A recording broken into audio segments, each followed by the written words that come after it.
But this is a story of simple working people, such as there are the world over, in all countries and at all times.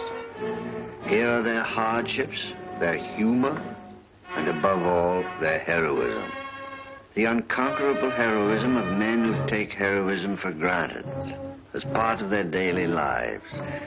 Neither plaster saints nor romantic rebels, they live these lives far from the limelight, without publicity, or often without a spokesman, save when some great crisis or disaster lifts them into the headlines.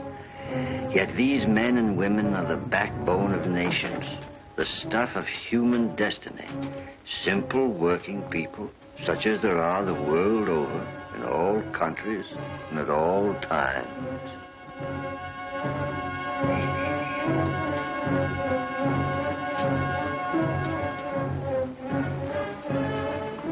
Well, Finnick, do the men work tomorrow? Not if it's to be in Scupper Flats, Mr. Barrett. Even against your union? The union isn't being asked to work in Scupper Flats. On the other side of that coal face, there's 1,000,000 tons of flood water ready to rush right down on top of it. You don't think I'd take a chance of studying my own mind, do you, Finnick? Well, show us the plans of them old workings, then. He can't show you plans that never existed, Finnick. There's two opinions about that. The men wouldn't be scared to work it if you hadn't put the wind up them. No, and they wouldn't have to strike if the union would back them up. Davy? Oh, this must be your lad who's after the university scholarship. Very clever boy, Finnick. I'd like to do something for him. The men aren't going to work Scupper Flats. But the union's made the drill tests. We wouldn't let you go down there if it wasn't safe. 30 years you've worked in this pit, Bob, and now you take on like this. We all think Bob Finnick's right, see? We're with Finnick. Now, the union is with you. You know what it means to go against the union? Better than being drowned. You know what you can do with the union? Why don't the union make it show those plans? Show plan.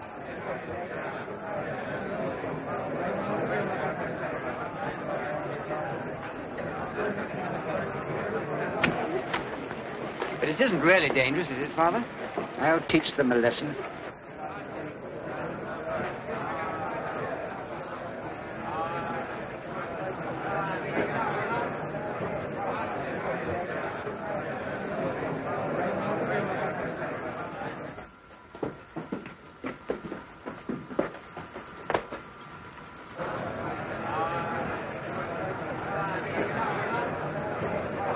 I hear them sound their trumpets. The first angel sounds and then follows hail mingled with blood. The second angel sounds and asks where a great mountain burning with fire is cast into the sea. And the third part of the sea becomes blood. Not water, my brethren, but blood. 'Tis not water that has brought us here, but blood. I hear them sound their trumpets. The first angel sounds and then follows hail mingled with blood.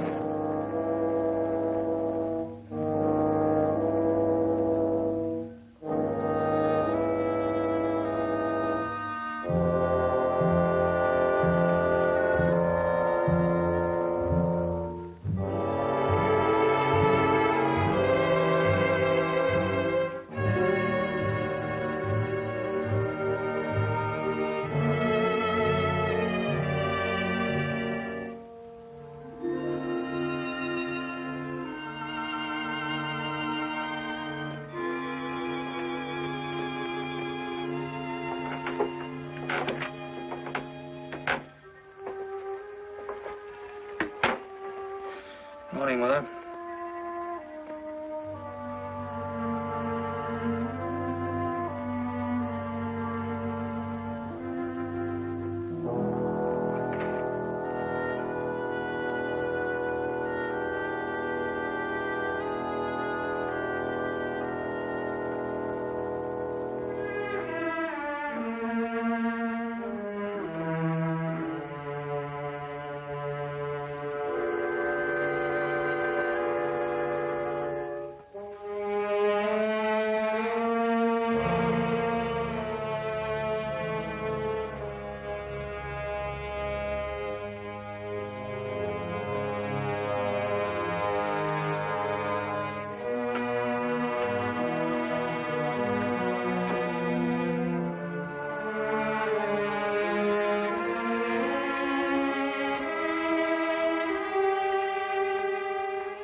How then, Dickie? I've got nothing for you this morning, Mrs. Fenwick. Oh, you thought I'd have a bit left over from the killing, eh? But a lice, maybe. I've not for you, Martha Fenwick, nor any for that good-for-nothing family of yours. No woman's ever had better sons than mine. No better man, neither. Well, maybe an empty belly will make that man of yours think twice next time he wants to call a strike. You had good reasons? Ah, you're a clever chap, bringing misery and poverty on the old town. Now, you go back and tell him, Martha Fenwick. I'll have no snivelling and begging around my soul. How often must I tell you to keep these doors shut? I've had enough of these cadgers mooching around every time I've had a kill.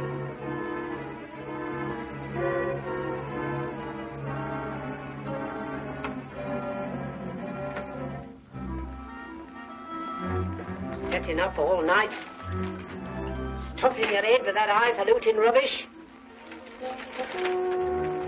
You and your scholarships.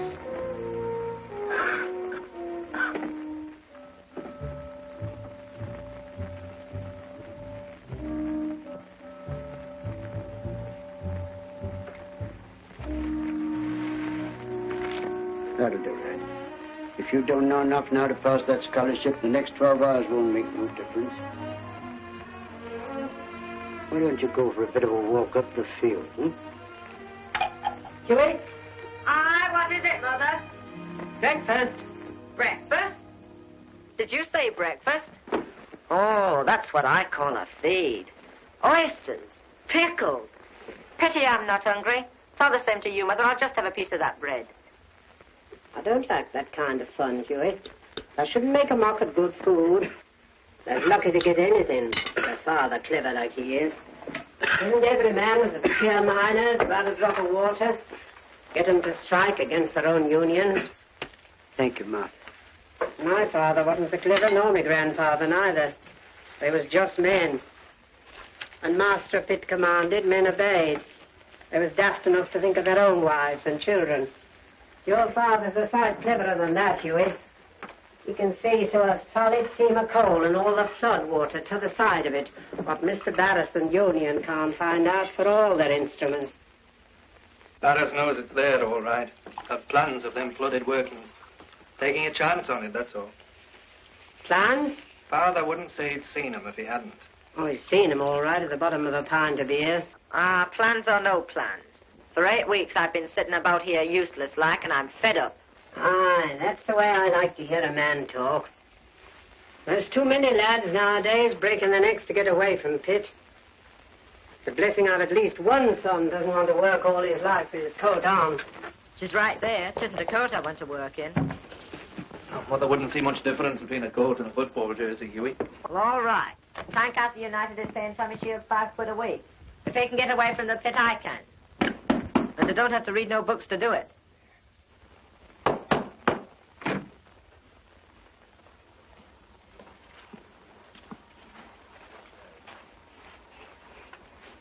Well then, Davy, Ryan, Joe. you're going to Tynecastle tomorrow for your examination? Aye. By gum, you're lucky. And one of these days you're going to see me in Tynecastle, too. You can bet your life on that.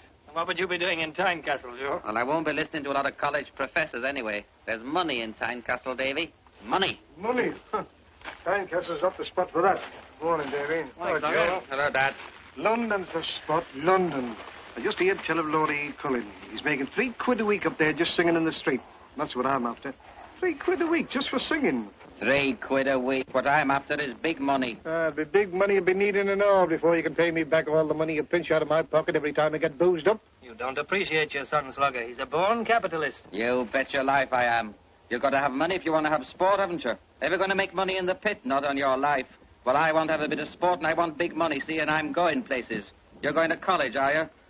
Well, I'm going to look after myself, see?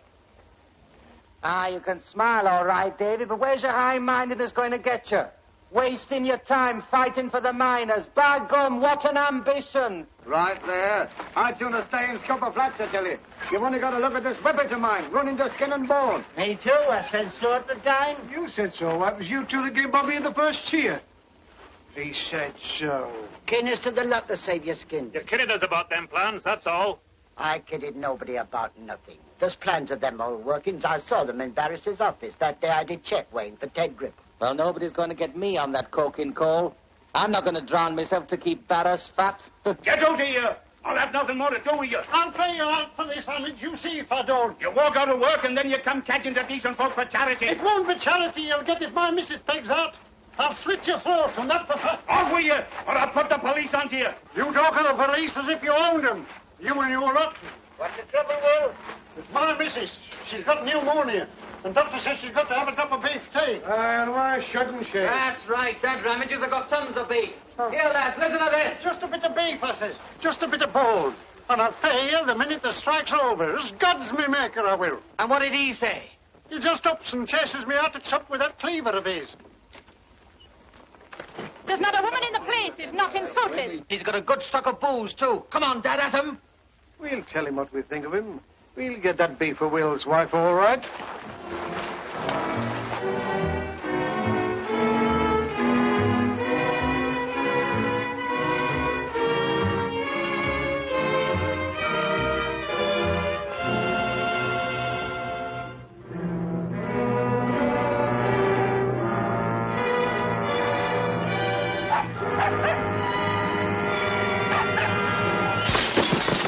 Come on, lads.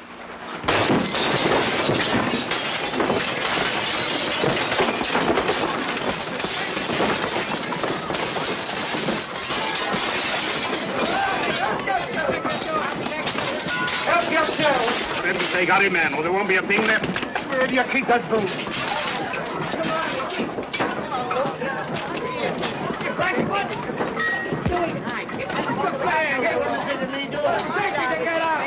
How much do you want altogether? Splendid for thee.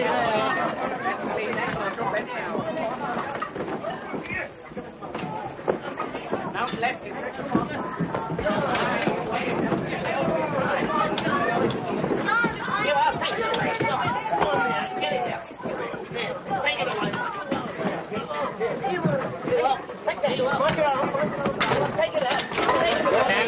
Stop it, you fools!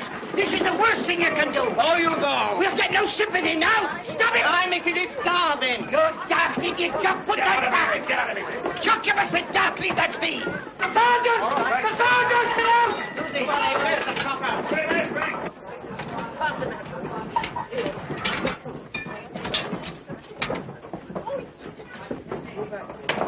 Penny, the man looks started. Right, there's another of them in there.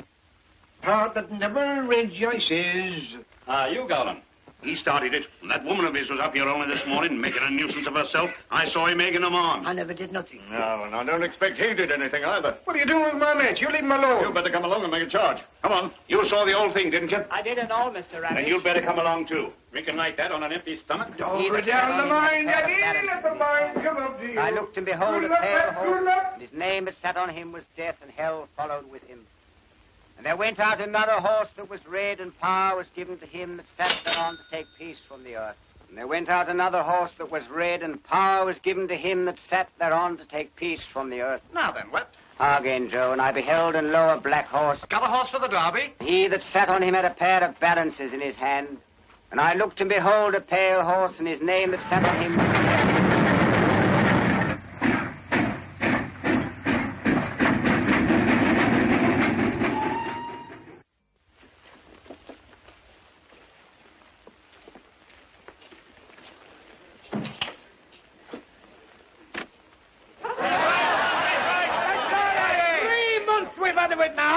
And a good job we made up our minds to show some sense at last, or we'd have had to put up with it for another 3 months. Whatever by the look of things. I'm the last man in the world to say out against Bob Pennock. But where's it got him? In jail. We never had no choice. We never ought to come out on strike. Got is to get drowned, the whole lot of you. All you've got to do is to stand out a few more weeks. A few more weeks, my foot. That's what you said when it started. What do we use for grub? Kind of you to sympathize with my father, Mr. Brace. But what have you been doing all these weeks he's in jail? Everything you can to turn the men against him. Now listen here, lads. Barras will soon lose that contract for coking coal, and he won't need you to work scupper flats. Well, what that tell me for? We're the ones who's got to work that coking coal, not you. You were going to that pot college of yours. I get back where you belong. Get on with your education. All right, and what am I going to do in that college? Educate myself to fight for my own kind. See, I've worked down there with the rest of you, haven't I? I've got coal dust pitted in my skin the same as the rest of you, haven't I? Look, here's something that won't wash out, isn't it, as long as I live? I've seen what the pit's done to some of the men here with your coughs and silicosis and nystagmus of the eyes. I've seen what it's done to my own father, haven't I? Mr. Barrett! Mr. Barrett! Come on, lads. Come on. Ah, Grace. We've got a deputation, Mr. Barrett. All right. I shan't be a minute, Arthur. All right, Father. Good afternoon. Good afternoon, sir. Good afternoon, Mr. Barrett. Good afternoon, Mr. Barrett. How are you, Harriet? Afternoon, Mr. Barrett. Ah, young Penny. So you got the scholarship, eh? Aye. And when do you leave for the university? Today, I'm waiting for my father to get back. You must let me know when you finish at college, won't you? I might be able to get you into one of the council schools. I'm on the board, you know. It's not school teaching I'm after, Mr. Barrett. Oh, well, I'd like to see you get on anyway.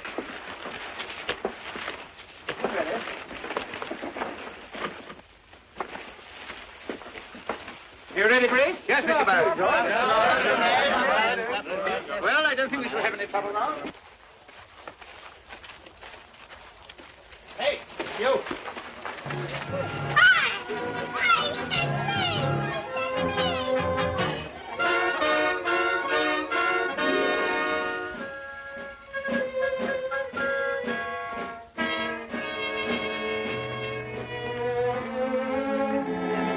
Shirts I'm putting in for you. See, they send the washing to good woman. None of their newfangled laundries. Has they got other handkerchiefs? Aye, Mother. Are you making sure he's all fussed up and all? Aye, and I'm making sure his pit clothes are kept poshed up. Maybe he'll be satisfied with them someday. Same as myself, you will add. Hello, Dad. Did you have a good time? Good as a holiday it was. Good food and all. The only pity was they weren't licensed. Anyone seen out of our Joe? Oh, Slogger, there's been no sign of him since the day you went in. So you're off to Tynecastle, Davy. That's the luck, lad.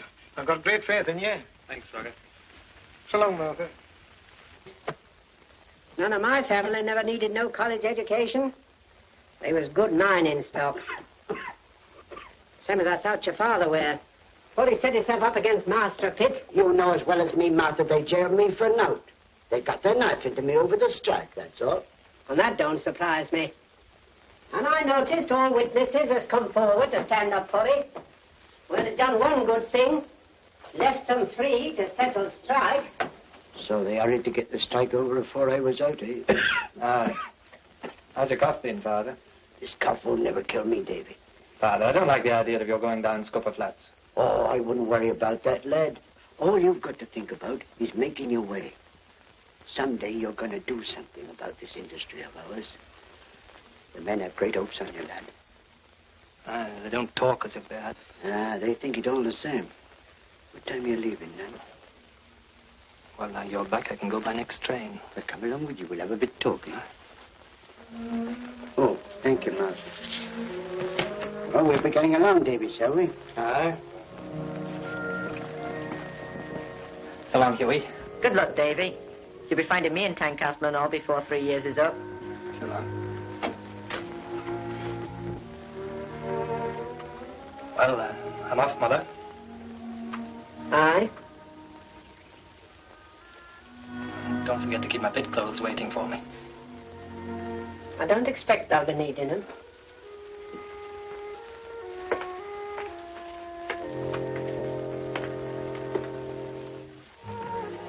Here. We want a bite to eat at the train. Oh, thank you, Mother. Goodbye, Mother.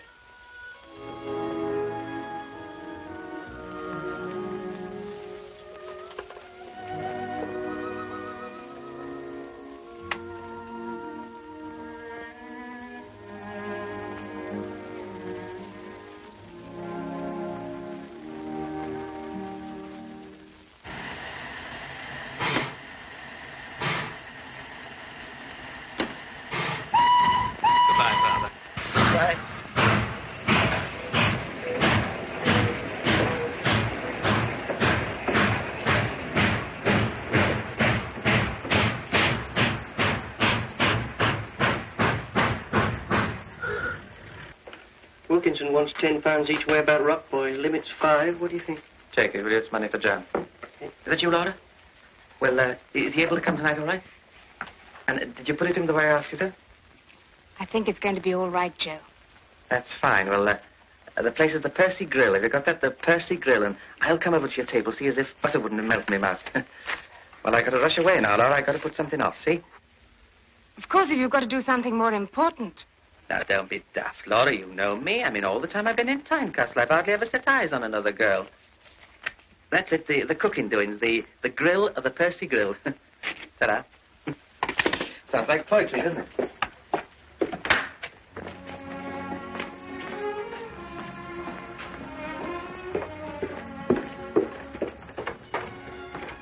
Hello, Joe. Looking for Jenny? Hello, Phil. Yes, I just wanted to see you for a minute, you see. Here, listen, when are you two going to get married? Oh, one of these days, when business books up a bit. As a matter of fact, I got a bit of business tonight, and I wonder if you might give her that message, would you? Okay, the show'll be over soon. I'll tell her. Okay, no. Joe, what's the business tonight? Jenny, I was just looking for you. So I noticed. Some other girl tonight? Now, don't be daft, Jenny. You know me. I mean, all the time I've been in Tynecastle, I've hardly ever set eyes on another girl. Well, you can't tell me it's business night after night. Chuck it, Jenny. You get enough of that from your mother. I mean, I can't help it if I got a bit of business at night, can I? I'd sooner be with you. You know that. Would you, Joe? Honest? Of course I would. I mean, you know me. Well, then, Joe, let's go out tonight. Let's have a bit of a fling like we used to. I know we'll go to the Percy Grill. Percy Grill? Yes. Where we went when we first met, Oh, remember? lass, I wish I hadn't got this bit of business Joe, tonight. let's start afresh. In the same place where we started in the beginning. Joe, I'm talking to you. You might listen to me. All right, Jenny. I'll put it off, you see, and you get out of that fancy dress and I'll wait out All here right. fresh. See? Bye. Davy! Oh, then, Davy. Joe. Ah, it's me, all right. There's only one Joe Garland in Tynecastle. There's only one Joe Gowland anyway. Got that scholarship all right, Davy, did you? Aye. Everyone in Seascale's been wondering what's happened to you, Joe. Well, as a matter of fact, Davy, you see, after that scandal in Ramage's shop and my old dad getting pinched, well, I just couldn't bear the disgrace and I just had to come away, see. Oh, I forgot, Davy. I shouldn't have said that. Your old dad was mixed up in that, wasn't he? That's all right, Joe. What have you been doing with yourself all this time? Oh, I'm a turf accountant. Oh, bookie. I've got better fish than that to fry, you know. Look here, Davy, you're not in a rush, are you? I'd like you to have some food with me and little lady I'm waiting for. No, I'm not in a rush, Joe. Oh, that's fine. She's my landlady's daughter, as a matter of fact. Here she comes. Dave, this is Miss Sunley. Jenny, this is Dave Fennick, a friend of mine from the university. Oh, pleased to meet you. Now, what a bit of snap, eh? What do you say, Davy? Aye, we'll pop into Lockhart, shall we? Lockhart's, what's the matter with you? This is on Joe Gowland, so you shut your gob. Now, what about the, Joe. The, Percy Grill, eh? Oh. Come on, Davy.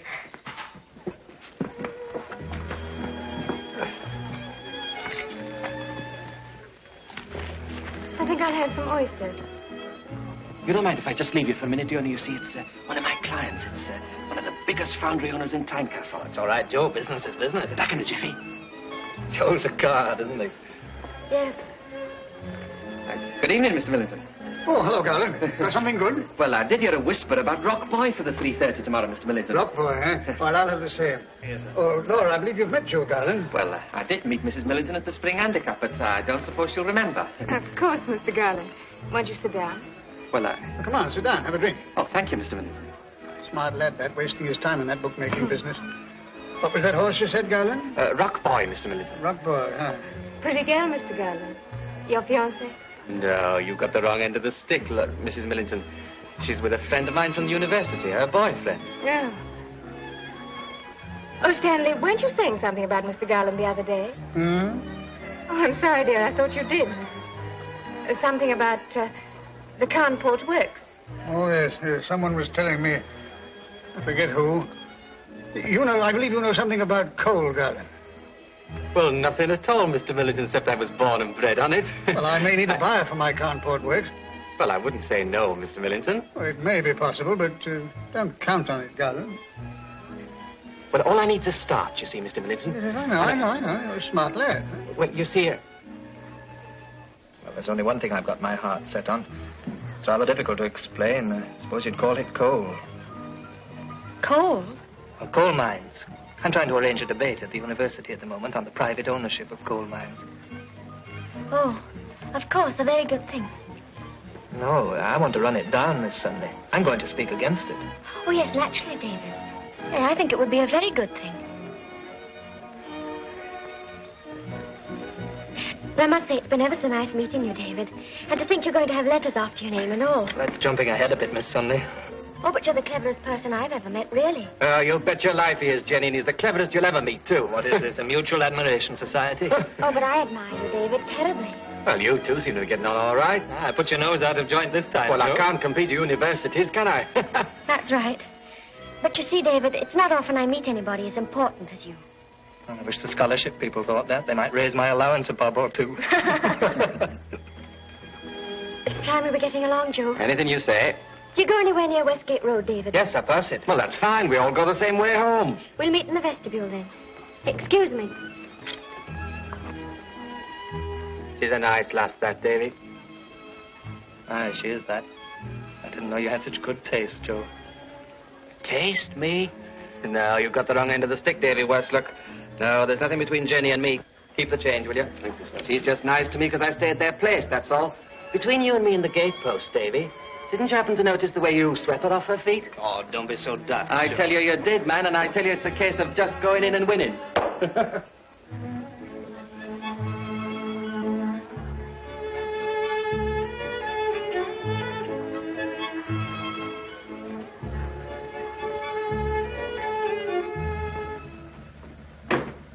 Joe does the whole thing in style, doesn't he? Taxis and all. Is that you, Joe? Is Ginny all right? Of course I'm all right, Mother. I thought you must have had an accident coming home in a taxi. Oh. Mother, this is Mr. Fenwick from the university. I'm pleased to meet you, Mrs. Sunley. Goodness gracious me, and me in this state. It's too bad of you, Ginny. It's all right, Mrs. Sunley. He's as good as one of the family already, aren't you, Davy? Well, I think I'll be going to bed. You'll look us up sometime, Davy, won't you? Of course I will, Joe. Good night, Davy. Good night, Joe. Good night, Jenny. Good night, Mrs. Sunley. Good night, Joe. Maybe we could meet again sometime, David. Well, of course. Maybe we could have tea together sometime. Well, that'd be fine, Jen. Well, if you'll excuse me, I've got a bit of an headache. I think I'll mix myself a daisy powder. Good night. Good night, Mrs. Sunley. Well, what about tomorrow, Jenny? I'll be free after 5. Tomorrow? Well, let me see. I can call for you here shortly after 5. Oh, all right then. Good night. Good night, Jenny. Good night. Good night.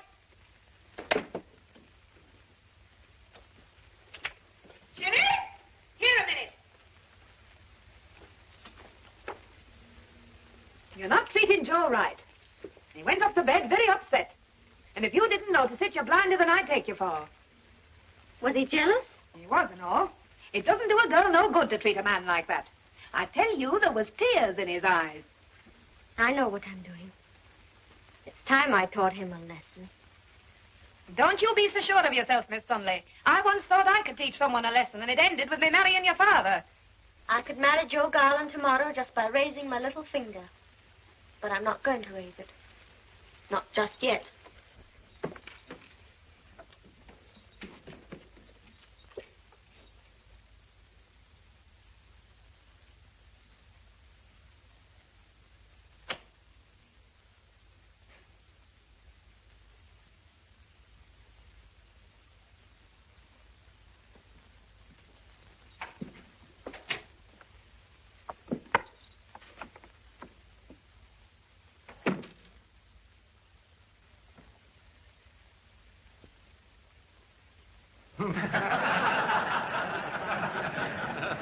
Now, the case for the private ownership of anything varies according to what that thing is. And the case for the public ownership varies according to who puts it. All right, then I'll put it this way. If private ownership of coal mines, why not private ownership of lighthouses? Because there's no way of making any profit out of a lighthouse. Oh, please, it's taken. Now, before I close, I want to remind you first that I do not necessarily believe that everything under the sun should be publicly owned. I might, of course, say that coal mining is not something under the sun. Here. But that's not quite the point I wish to make, Mr. Nugent. There is a more fundamental difference between coal mining and most other industries. It is, briefly, that coal, like iron and other natural resources, was not invented by man. It is in no way manufactured by man or even cultivated by him. It is merely put there by nature for man to take. These natural resources, ladies and gentlemen, these national resources are not merely the basis of a few industries. They are not merely incidental to our nation's structure. They are the basis of all our industries. They are the lifeblood of every industry. They are the very foundation upon which our nation is built. The material with which our nation is built. The sustenance without which our nation could not continue to flourish. I resent that this great buried treasure, this source of all our nation's wealth, this utterly vital national heritage, should be dispensed to this man or that, good man or bad, To exploit this mine or that, this seam or that, willy-nilly, as and when he chooses. To use it as a pawn in price manipulations, cost evasions, middleman transactions, and as a pabulum of his self-aggrandizement. I resent it as I would resent a foreign flag on the cliffs of Dover.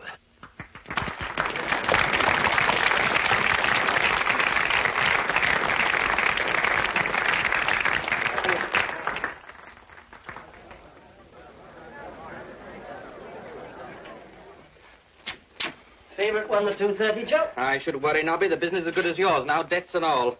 You finally got that job, then? You bet your life I did. And you know where to find me to settle everything up, don't you? But if Jenny comes nosing around, you don't know where I am, see? Because I got to get packed and away before she comes home, see? Well, so long. Hope you make your fortune, lad. So long, Joe. Jenny!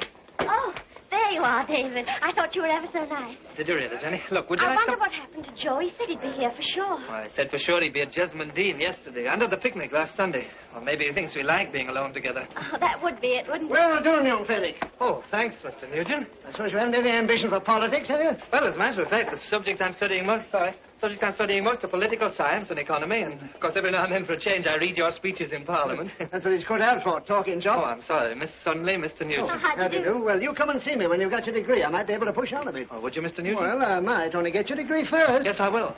Fancy, a member of Parliament. Ah, it's one of the best we've got. Did you hear what he said about pushing me on? I could see he was ever so taken with you. Well, I must be off now. Goodbye. Well, if you wait a bit, Jenny, I'll see you home. Oh, I can't. I'm ever so late already. Ta. Bye.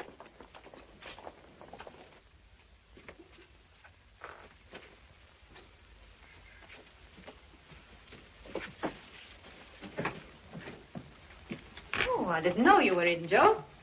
Hello, Mrs. Sunday. What's the meaning of this, Joe? I knew it. I told her you'd never stand it. I told her she was treating you shocking. Worse than shocking, Mrs. Sunday. I just got one of them anonymous letters about it. It fair broke my heart, it did. It's a disgrace.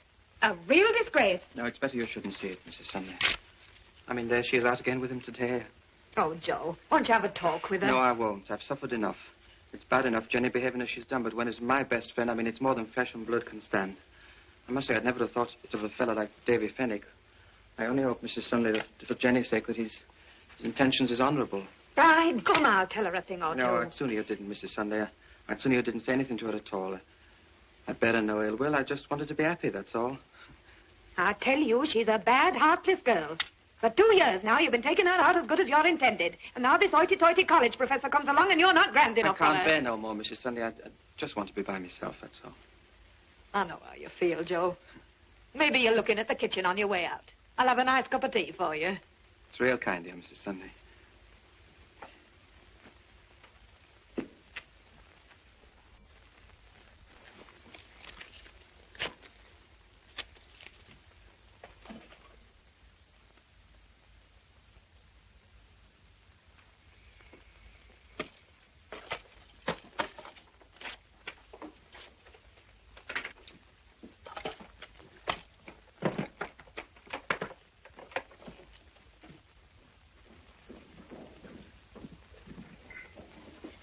Is Joe in, Mother?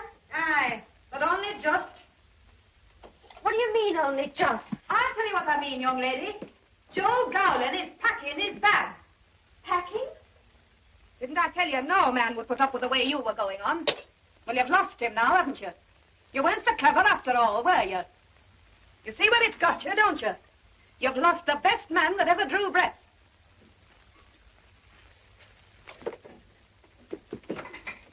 Joe! Oh, Joe.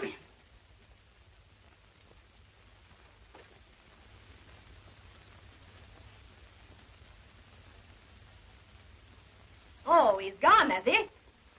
Well, you can't say I didn't tell you, can you? Don't, You've lost him and you deserve it. You'll never get another like him if you ever get another at all. Oh, Mother, and it wouldn't surprise me if you didn't. You don't grow younger, you know. You can't carry on as though there were 1,000 young men all lying in wait for you because there isn't. You and your raising your little finger. Well, you left it a bit late to raise your little finger this time, didn't you? And to my way of thinking, that's what you'll do for the rest of your life. Just be a little too late. You don't find good fellas like Joe Gowland every day in the week. And mark my words, you keep on making a fool of yourself, you'll finish up like your Aunt Lily, an old maid.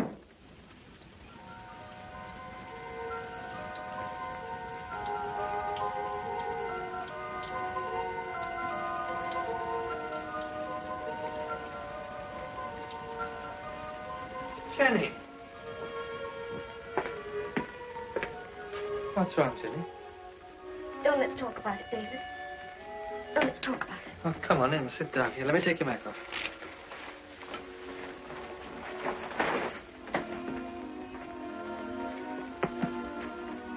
What is it, Jenny? It's Mother. She's been on at me. She's been on at me all the time. It's not my fault Joe Garland left, is it? Joe Garland left? I couldn't stand him, David. I couldn't stand him. But I don't quite follow, Jenny. I didn't know he was mad about me. Joe Garland mad about you? Why, he told But me that's himself. what she says, David. That's what she says. But I never gave him no encouragement, did I? Of course you didn't, Jenny, no. But you see, he left because he found out that I liked you more than him.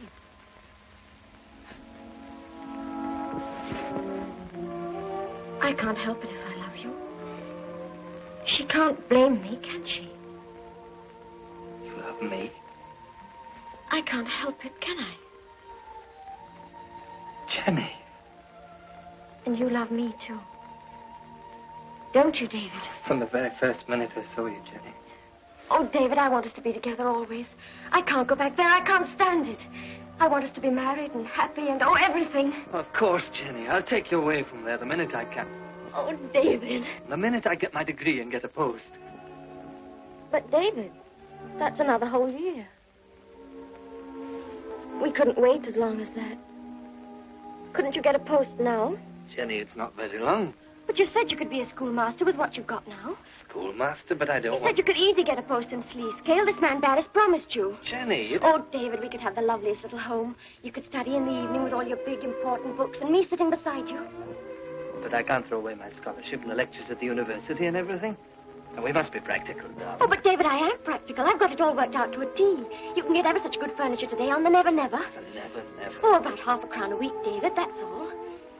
I'm sure there must be very cheap houses in Sleescale. Cheap? No, that's not the point, Jenny. I'd feel I was letting everybody down so much. My father, the men. Say no more about it, David. When you heard what Mr. Nugent said, he'd drop me like a hot brick if I threw everything away. Not another word. Just tell me you love me. More than anything in the world, Jenny.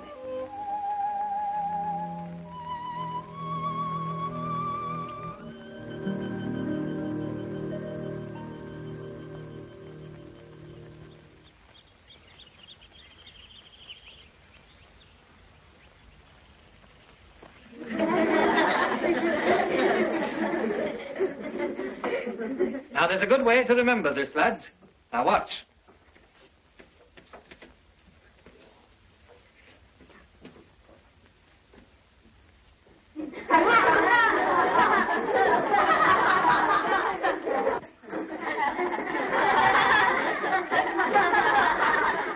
Now, what's that? Pit pony! That's right, Pat, a pit pony. That's the way to remember Scandinavia, a pit pony. Kicking his hind legs in the air during a strike. If you want to remember Stockholm, that's the capital of Sweden. It's right there on the pony's hoof. If Oslo, that's the capital of Norway, right there on the pony's Adam's apple. Well, now, it's closing time. Go along home. Good afternoon. Oh, Pat. Pat Reedy. Well, so this is your last day, eh, Pat? Aye, Mr. Fenwick. Oh, did you tell your mother what I said? Aye. And she said I've got all the education I need for Hugh and Cole. Well, I'll come along down with you.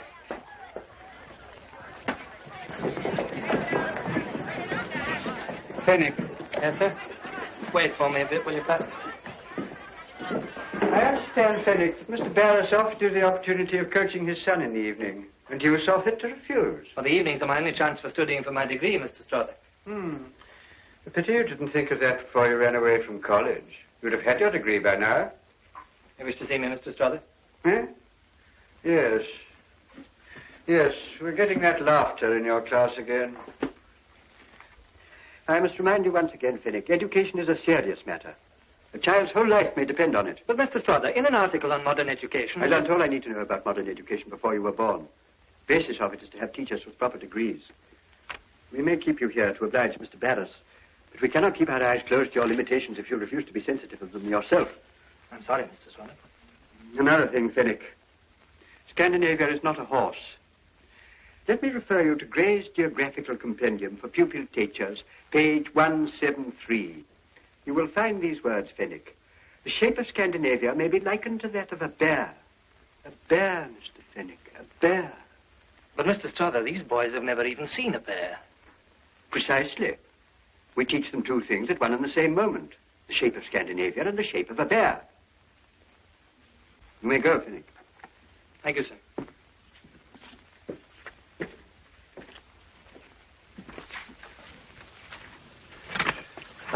I hear you managed to get track of your Joe.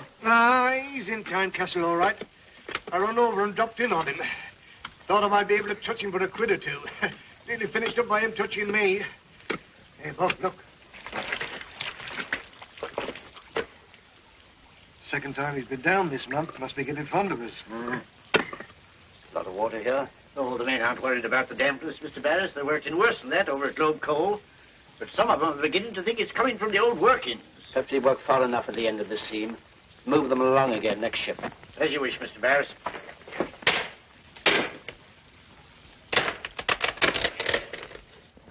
I'm not nagging at you, Pat, but you've got a good brain. You've got no right to throw it away.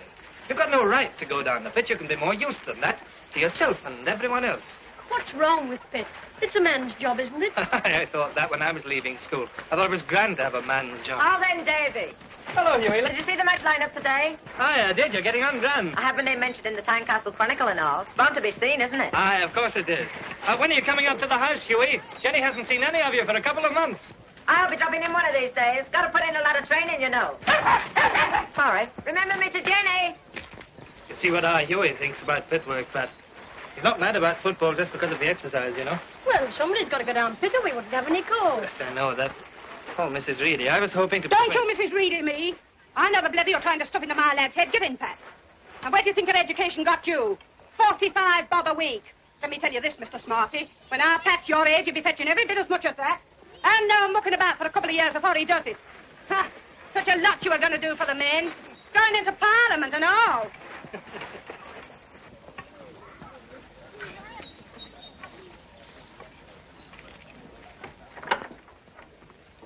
Oh, then, Mother.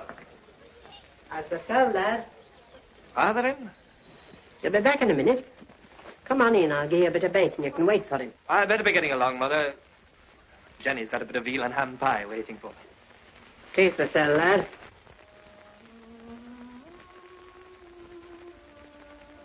Mother, I wish you'd give Jenny a chance. I haven't been to see her all the time we've been here. Does she want me to go and see her? Don't give her a chance, Mother. She's a stranger here. She's lonely. She wants cheering up. Wants cheering up, do she? Lonely? Why should a woman be lonely with a man at home to look after? Maybe I should be lonely and all if I thought of nothing but getting about.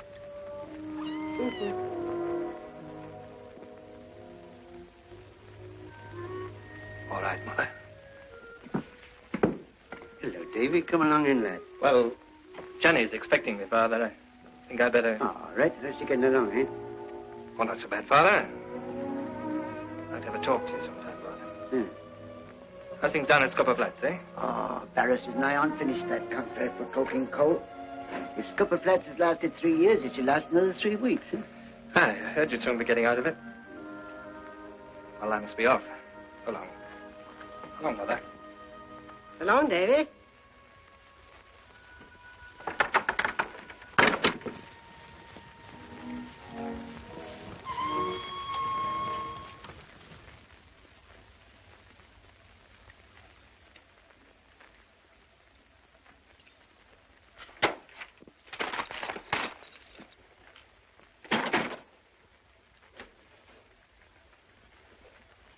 Hello, Jenny.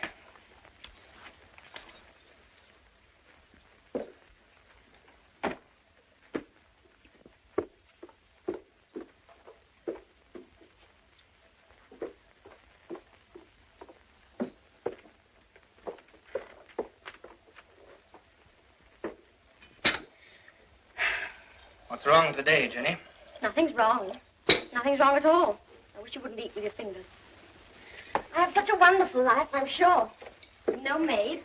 And all the lovely housework to do. Not even a wireless set to annoy me in the evenings. And I suppose if I was to ask you to take me to Tynecastle tonight, you'd think I was insulting you. Oh, no. Nothing's wrong. We've been going out too many evenings lately, Jenny. Even if we could afford it. You might say excuse me when you leave the table. Afford it? It's a pity you didn't think of that when you turned down Barris's offer to give his son a little tuition. You can never afford anything. I can't even call my furniture my own with the Never Never man pestering my life out. And I even had to pay for the honeymoon.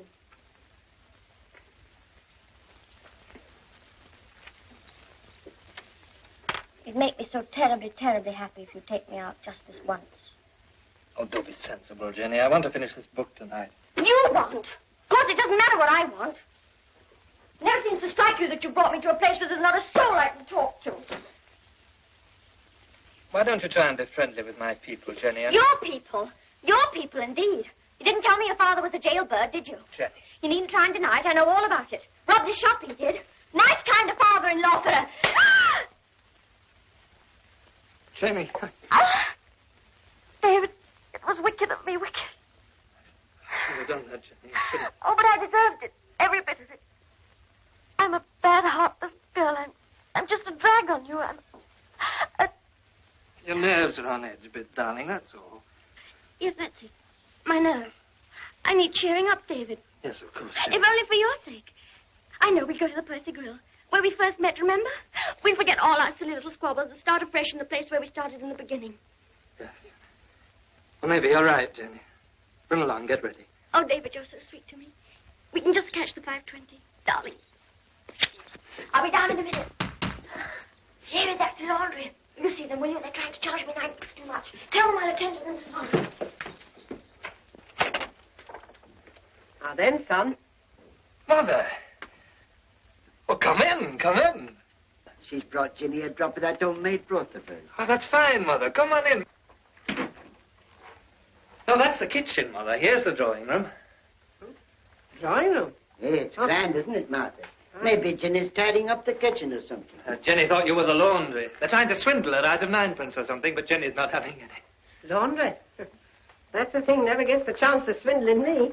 Well, sit down, Mother. Here's a fine chair. You can sink into it like... Tea in the parlour, eh? Oh, once in a while. Murchison's shop cake? Oh. I get you a drop of port, Mother. It'll cheer you up. We don't want to interfere with your studying, lad. Oh, I can chuck you for this one night, Father. It isn't so often we get a chance for a talk, is it? No. Oh, here she is. Well, how's that for a quick... Visitors for you, Jenny. Oh. How are you, lad? This is a great pleasure, and such strangers, too. What a shame you just caught David and me going out. But, Jenny, Mother and Father... You see, we promised some friends to meet them in Tynecastle, and we really couldn't disappoint them, could we, David? Oh, pretty. Now, Jenny, look here. We don't have to go into... No, lad, Jenny's right. We couldn't have stopped more than a minute or two anyway. Of course, and you can easily come in again sometime, can't you? That's right, lass. Well, you can still have a drop of port, Mother. I don't know what gave you the notion that I'd taken to drink. The lad's just trying to be pleasant, Mother, that's all. David, hurry up. We'll be late for the train.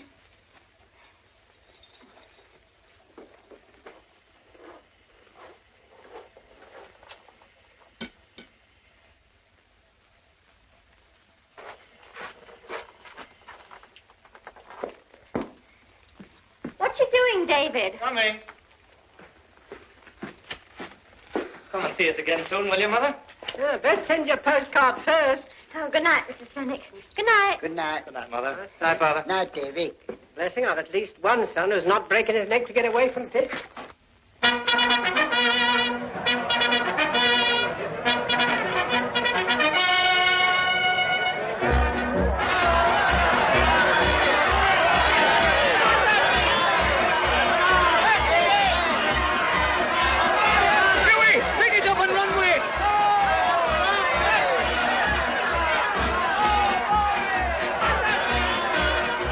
Grand game you'll be playing, Bob.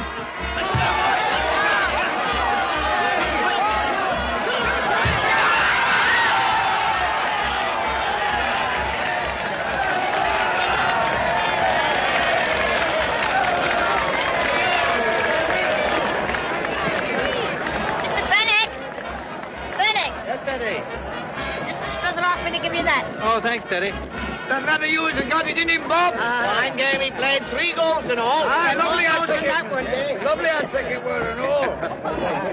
What do you think they did? Well, you'll come up and have a bit of snap with us, won't you, Davy? Oh, I'll drop in a bit later, Father. I've got a bit of business to see to now. Well, what like's the matter, lad? Nothing, Father, nothing. Hey, your lad's doing well, Slugger. Have you heard from him? Joe, if I was to send him a telegram saying I was starving to death, he'd send me a refund. Bound him 1,000 years and cast him into the bottomless pit. Oh, shut your gob about bottomless pits. We're through with scupper flats. Let's have something cheery. To him was given the key to the bottomless pit, and out of the smoke came locusts upon the earth.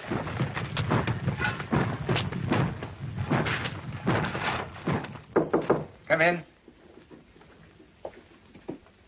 Yes? Shh. Yes, I'm expecting him over. Yes, Finny, what is it? Well, I was wondering if you still wanted a tutor for your son, Mr. Barris. Oh, you've changed your mind, have you? Well, I needed the time for studying, but now that I'm leaving the school... Oh? Yes, Mr. Struthers just given me notice. Yes, I heard you weren't giving satisfaction. It's a great disappointment to me, Fenwick, after all the trouble I'd taken to get you in there. I believed I was producing results. Yes, well, if the school doesn't consider you efficient, I'm afraid... Still, I'm a fair man. I'll give you another chance. Thank you, Mr. Barris. Of course, you can't expect quite the same terms. And let me see, what was it I offered? £0.50 a lesson, 3 lessons a week. I'll tell you what I'll do, Fenwick. I'll give you 10 shillings a week for 5 lessons. You can start tonight. Go along now and arrange it with my son.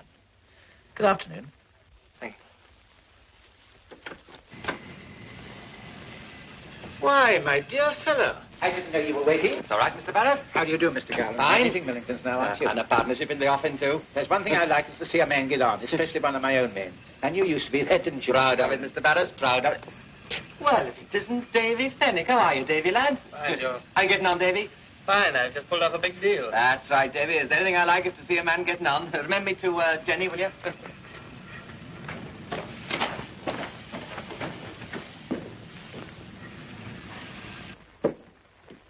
It's been kept quiet about this contract coming through me, Mr. Barris, isn't it? You don't want the men to know, eh? Well, maybe they wouldn't understand, you see, all this fat-headed notion they've got about scupper flats. I mean, if I know where to lay my hands on the best coking coal, it's a duty I owe to my firm, isn't it? There's no reason why anyone should know. Oh, I see. You're worried about young Fenwick noticing something. You know him very well, of course. Well, I didn't you know, Mr. Barris? Rather a headstrong young man, I'm afraid. Just lost his job, schoolmastering. Got the sack, eh? Pity in a way. He had brains. I always did say it was a shame the way he threw himself away over a bit of a lass.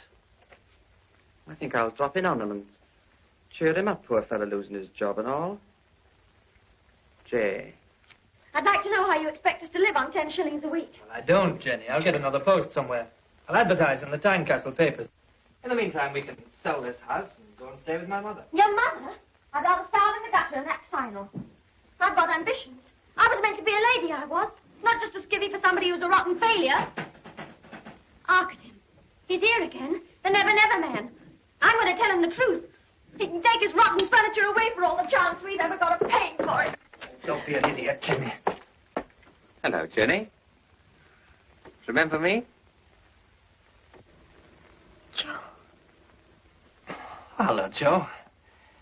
I hope you don't think I was trying to cut Jenny's throat. Why, David, such a thought never entered my head. What a silly thing to say, David. Come in, Joe, come in. Oh, thanks. It's wonderful to see you again, isn't it, David? Yes, come on in, Joe. Just thought I had a minute, you know. Been in to see your father, I suppose, Joe? That big boozer. Oh, he's not a bad sort.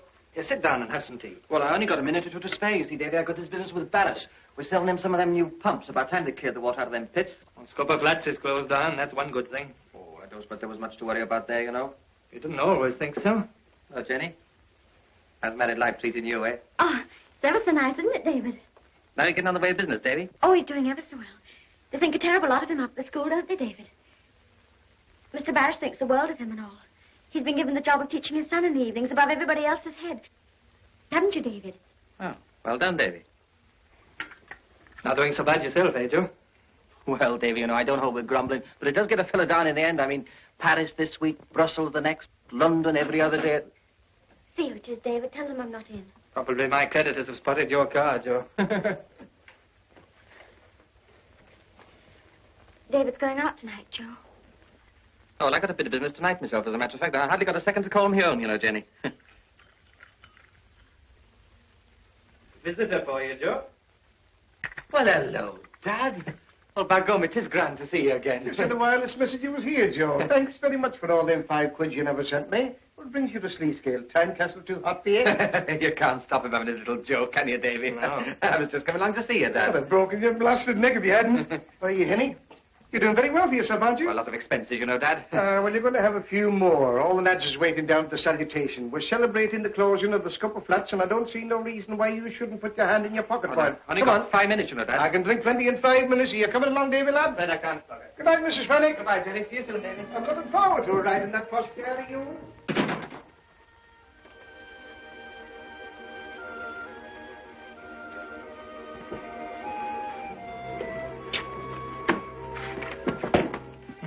Joe always makes me laugh. He's a success, that's what he is. And to think I could have had him just by raising my little finger. Well, why didn't you? Why didn't I? Because I was a fool, that's why. A fool! A fool!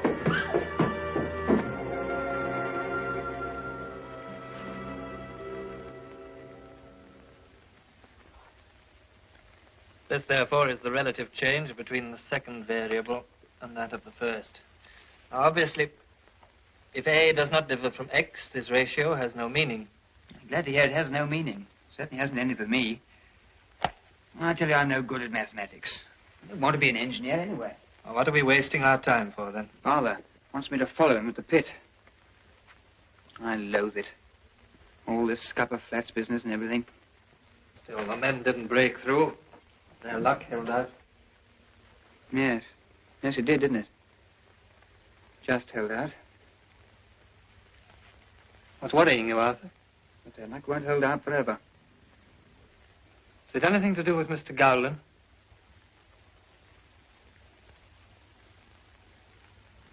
Coking coal for Millingtons, eh? The Scupper Flats isn't closing down after all.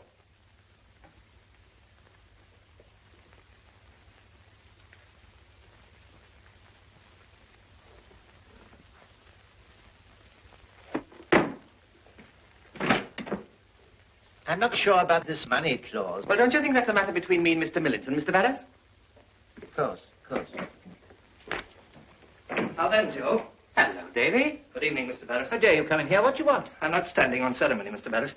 That's another contract for coking coal. I implore you to teach my son arithmetic. Get on with it. I hope you've got a strike clause in that contract, Mr. Barris. You'll need it. Now, don't be too hasty, Davy. Now, what do you think I've come over here for? Well, what have you come over here for? Well, I'll tell you, Davy. You see, there was Millington signing this contract for coking coal, and me worrying to death about those men going back to Scupper Flats. Well, I had to come over to try and stop it, see, Davy, and what do I find? Mr. Barris convinces me I'm wrong. You little rat.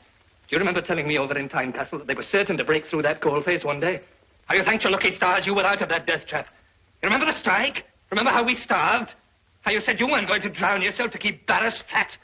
Well, nobody's going to drown themselves to keep you fat. You really think you can induce those men to strike? To start that misery and suffering all over again? There's not going to be any more misery and suffering. I'm going to get the union behind the men this time. I'm going over to Tynecastle tonight to see Harry Nugent. Get this case put before the union on Wednesday. And if I can't do anything else, I'll raise a stick. What right's he got to poke his nose into other folks' business? I got a couple of £1,000 at stake in this. Besides, think of Mr. Millington's feelings. You don't think Fennick can have any influence with the union, do you? Well, he might. It's no good just sitting down, let him do his worst. There's nothing we can do to stop him till tomorrow morning and try and find out what sort of success he's had. Well, tomorrow morning might be too late.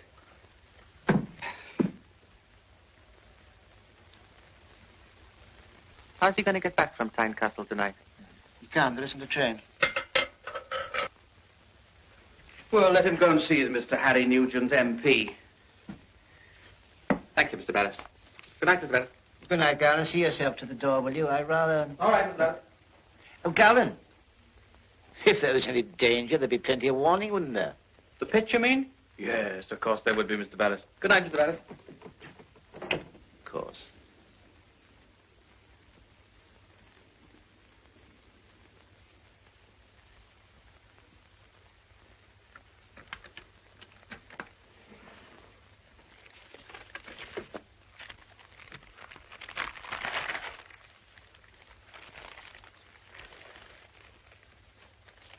I know I can convince them, Mr. Nugent, if you'll only give me the chance. You're a convincing talker, all right. That's what I thought that day at the college. Aye. You said you'd do something for me, you remember? Aye, I remember. Come and see me, I said, when you've got your degree.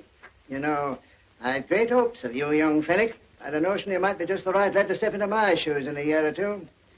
It was a great disappointment to me when you showed you didn't think it was so important after all. Well, I'm not asking you to do anything for myself, Mr. Nugent. Aye, maybe. You want me? When you're through. Well, I'll do what I can for you, lad. Oh, thanks, Mr. Nugent. Are you getting back to Sleeskill tonight? Oh, don't you worry about that, Mr. Nugent. I'll hop onto a lorry or something. Good night. Good night.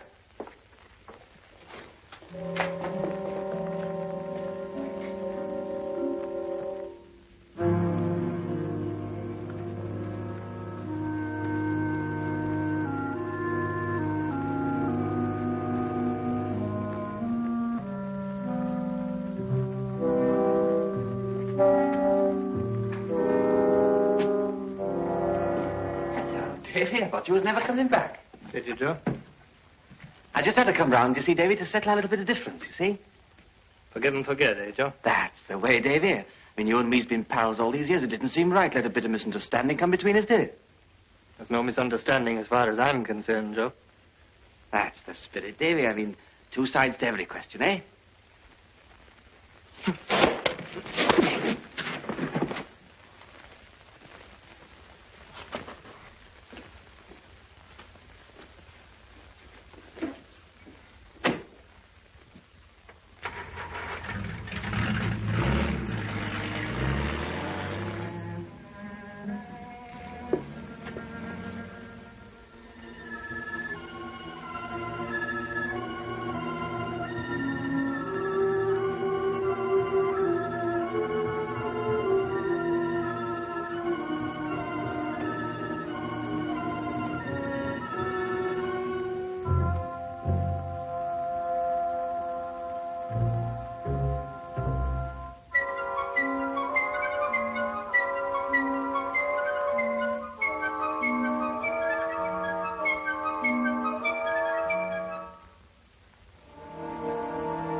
Oh, I thought you were never coming back.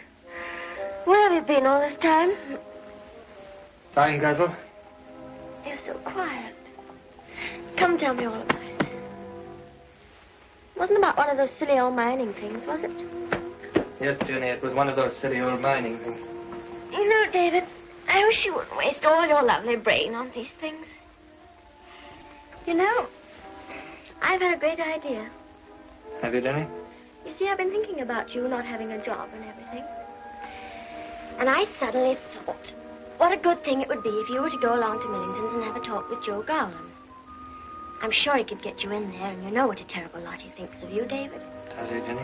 You know he does. Now, don't let's have any of this silly jealousy business. You know I'm only thinking of you getting on. So Joe would give me a job, would he? Yes. But you'd have to give up all this silly idea about miners and everything.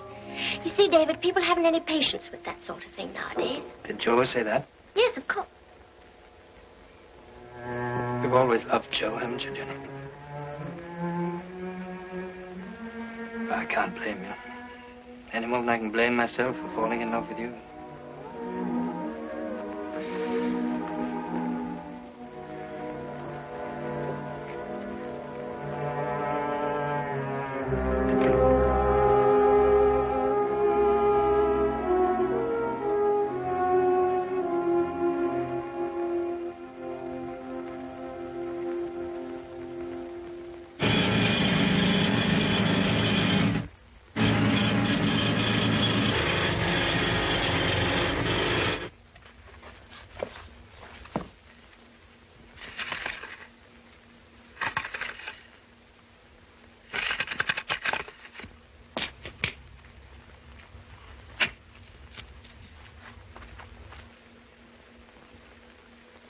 Go ahead, go ahead.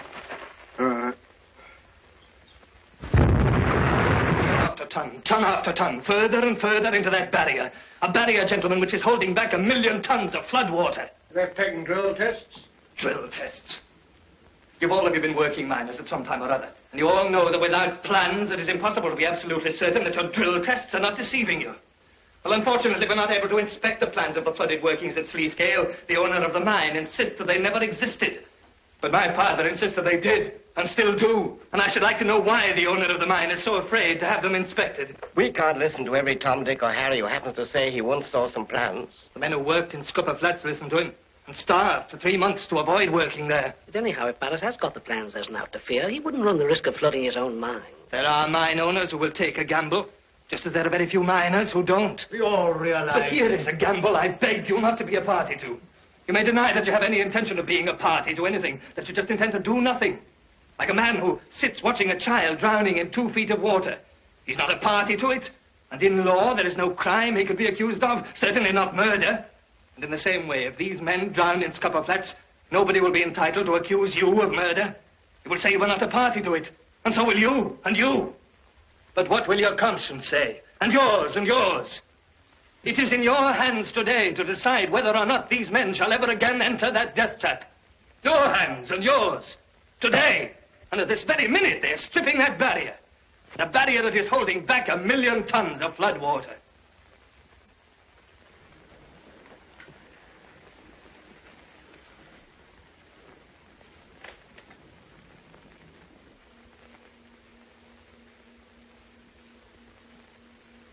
Mr. Chairman. Yes, Mr. Wilkins? We've all been impressed. In fact, swept off our feet by the eloquence and sincerity of this young man. Hear, hear. But is he as sincere as we think? Will you please tell me, Mr. Fenwick, exactly when you first decided to come here today? Last Saturday night. Aye. Scupper Flats had been working for 3 years. And it just happened to be last Saturday night that you first decided to put it afore us. It happened to be last Saturday night that I first heard about the new contract. Aye. A contract which you knew was of great value to Mr. Gowland.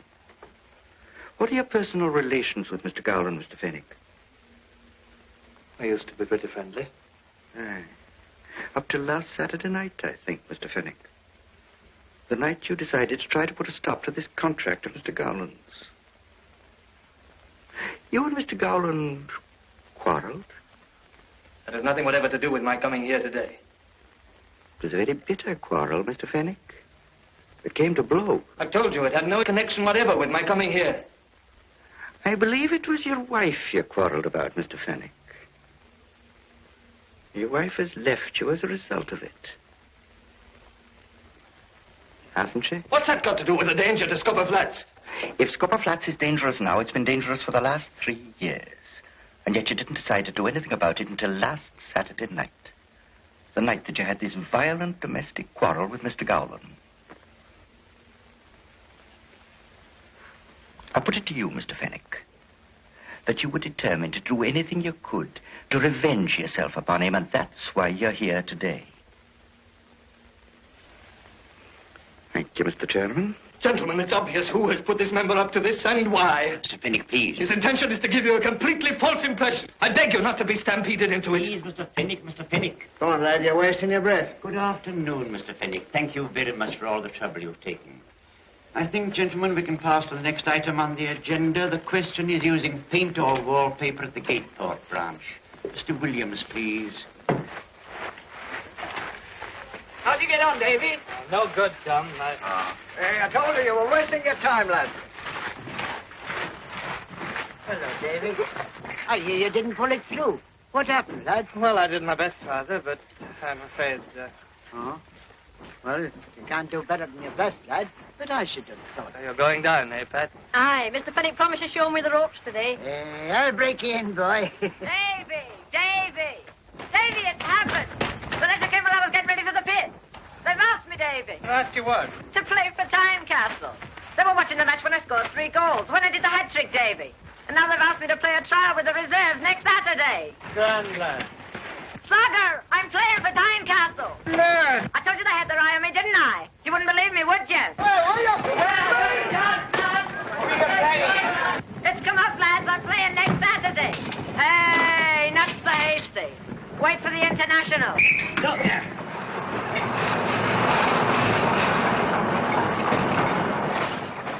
come on. Gonna be all day. All right.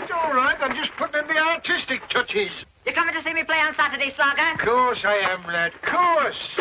Aye, they're thinking of running excursions so as everybody can come. That right, Harry? You won't find Harry there. He's got that day whippet of his entered for the county stakes. And he's going to win and all. I'll break his blasted neck if he doesn't. I've got 210 on him at 20s.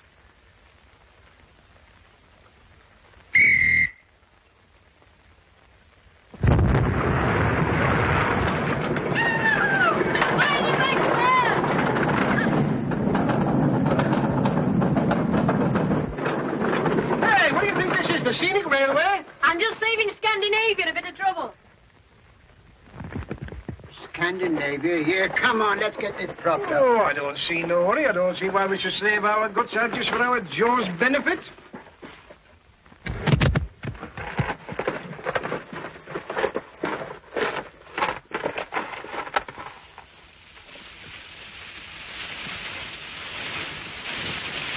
Get back quick. Okay.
Get the rigger in headstock company. Just trying them, Mr. Barris. About all the punch we can get in electrical gear and ring amalgamated. Every rescue man they can find. And steam winding gear. You better get a hold of Scupper line. Hello? We've got as far as scupper number 5. The water's still rising quick. And all the turns are blocked. There's 5 of us. Have you tried the air tunnels to glow coal? They're full of gas. The water's fetched it up. Oh. Get out, both of you. It's the rigger in headstock. An amalgamate. I'll attend to that. Get out. Hello. Now listen, Fennick, carefully. Make for the old workings. Go right along the upper tunnel. The block at the end's only a frame dam. We'll soon knock it away. Old workings? Don't be afraid of water. That's all on the lower level. Now, don't take the branches nor the left dip. Keep due east for 1,500 yards. So you did have them plans all the time?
them in. Barracks in order. Right. Come on. Come on, children.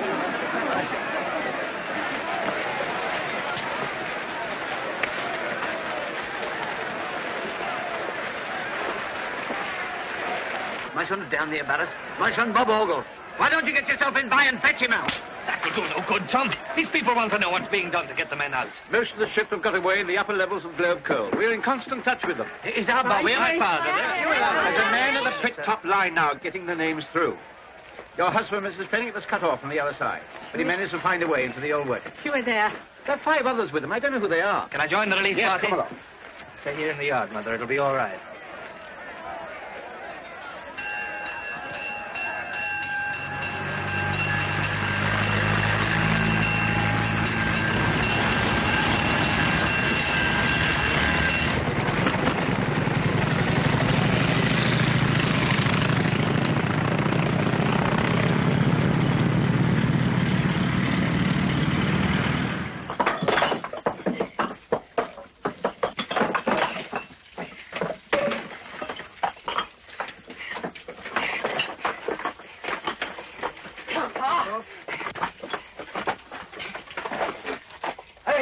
Before any more of that roof comes Come on, down. Pop. Come on, lad. Come on, Slugger. Come on, lad.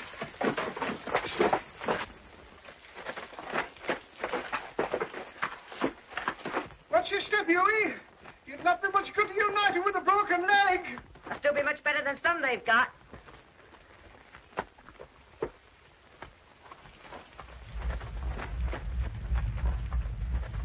Bob, here's a sight for sore eyes.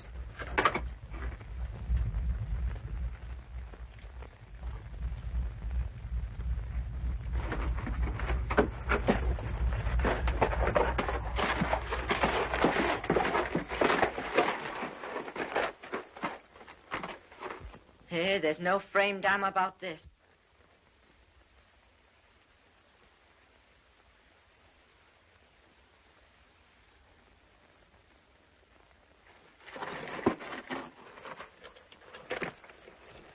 All right, Pat, lad. Why, we're above water level anyway, and the relief party will be drilling through before you can say Pat Reedy. So we've naught to do but just sit ourselves down and wait. A bit of a rest won't do us any harm, eh, Pat, lad? May as well go easy on these pit lamps. Now, we're going to take it in turn, Jarling. Here, I'll start. Pity we lost Harry. He was looking forward to his whip winning on Saturday. Aye, Saturday was going to be Harry's big day and all. I'll be thinking of him when I'm playing in that trial.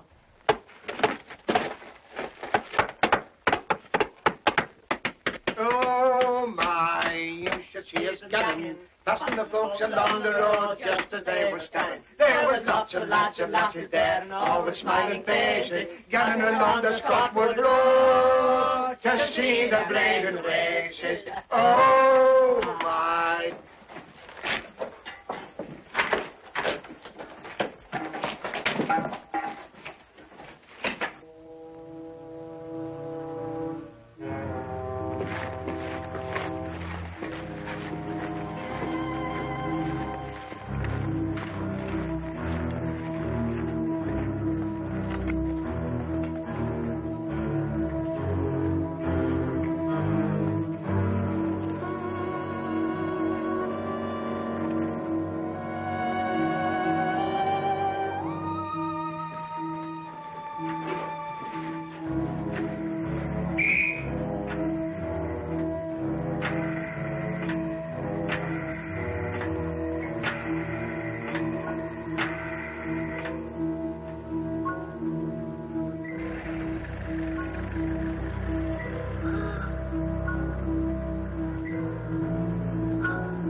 Slow!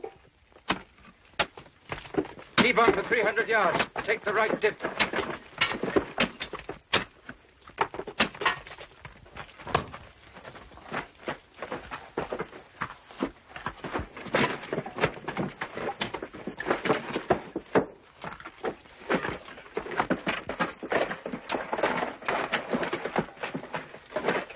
Might be half a mile there.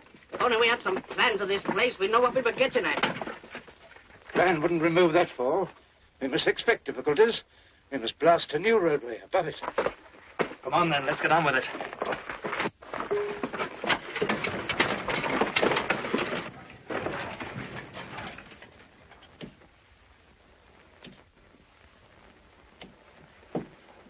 Mr. Fenwick, I feel real bad.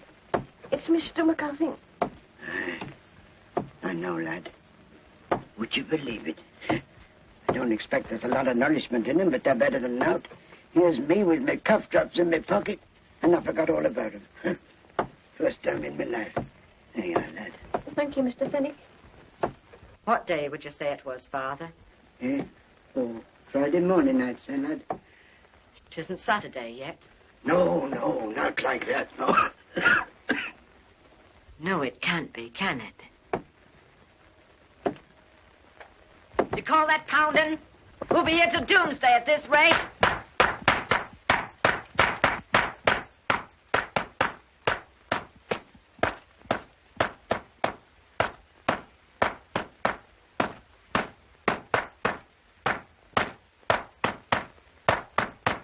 We've got to be out by Saturday. Before closing time and all. By gum, what I could do to a pint. I've still got that last cough drop, lad. Would you like it now? Here. Come on, lad. Buck up.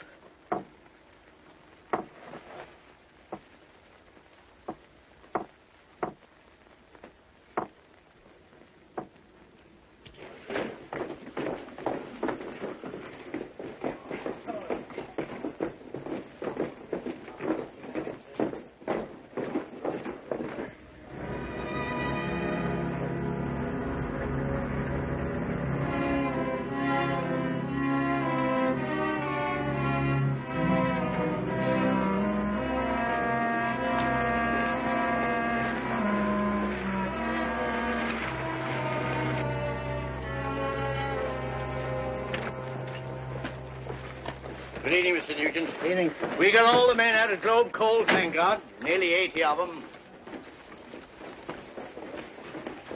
Evening, Mrs. Fenwick. Nasty business, this. Union are feeling pretty sick. They didn't listen to your son that day. Aye? There wasn't one of them that wouldn't eat out of his hand now. I can tell you that much. A disaster's a disaster. It's a chance every pitman's got to take. Well, I expect they'll get your men out all right, Mrs. Fenwick. Maybe.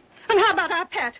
You're a member of Parliament, aren't you? What are you going to do about our pet? Tell me that. Sarah, they're doing everything they can, lass. Aye, they're doing everything they can.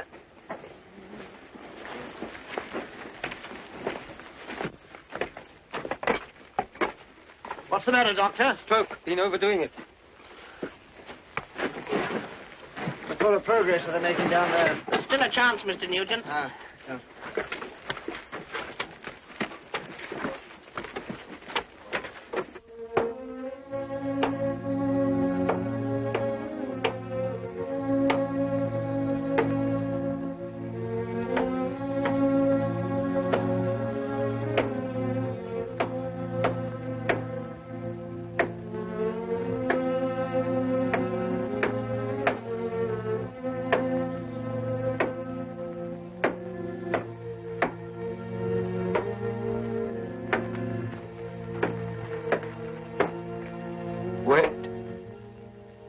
Maybe we should have a service.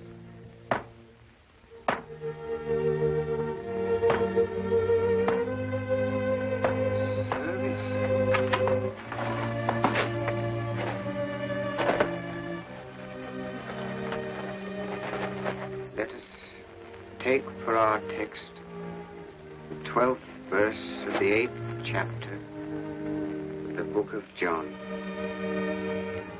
I am the light of the world. They that follow me shall not walk in darkness, but shall have the light of life. Down in this pit, dear brethren, there is darkness. All around us there is darkness.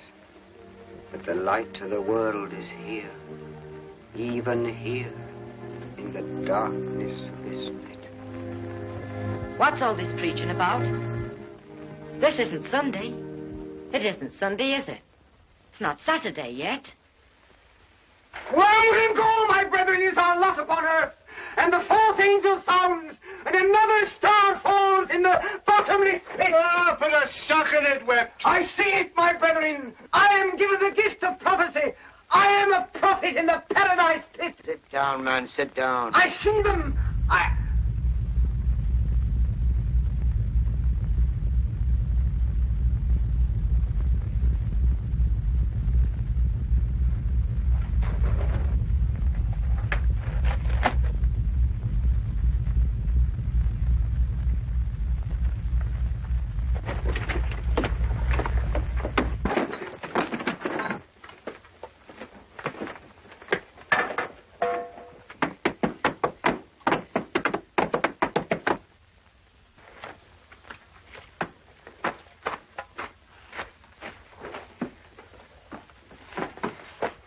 Another fall up here. How is it down there, Jim? Can't do any more work here without retimbering. Lattice knew his way about here, all right. If only... But he's no use to us now. There's nothing we can do but take a chance this way.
I've lived a rotten life. Rotten. Just a boozer. A big boozer. The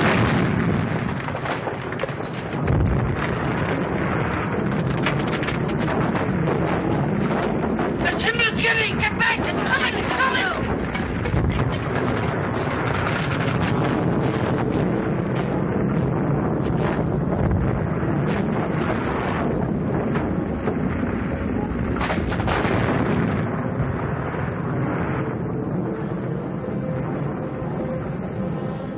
Well, we'll have to give it up. There's no chance now.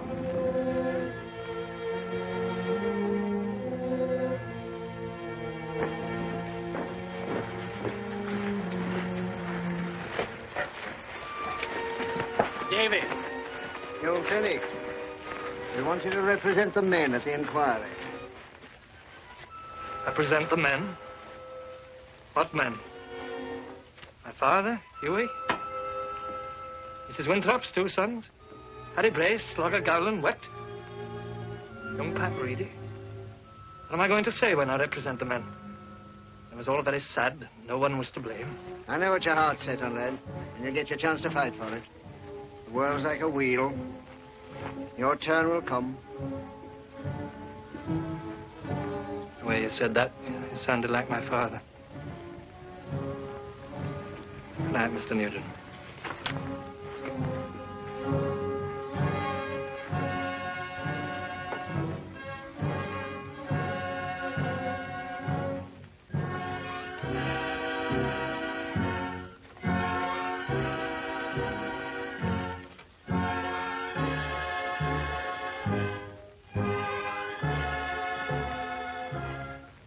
Our Father, which art in heaven, hallowed be thy name. Thy kingdom come. Thy will be done on earth as it is in heaven. Give us this day our daily bread, and forgive us our trespasses as we forgive them that trespass against us. Lead us not into temptation, and deliver us from all evil. For thine is the kingdom, the power, and the glory, forever and ever. Amen.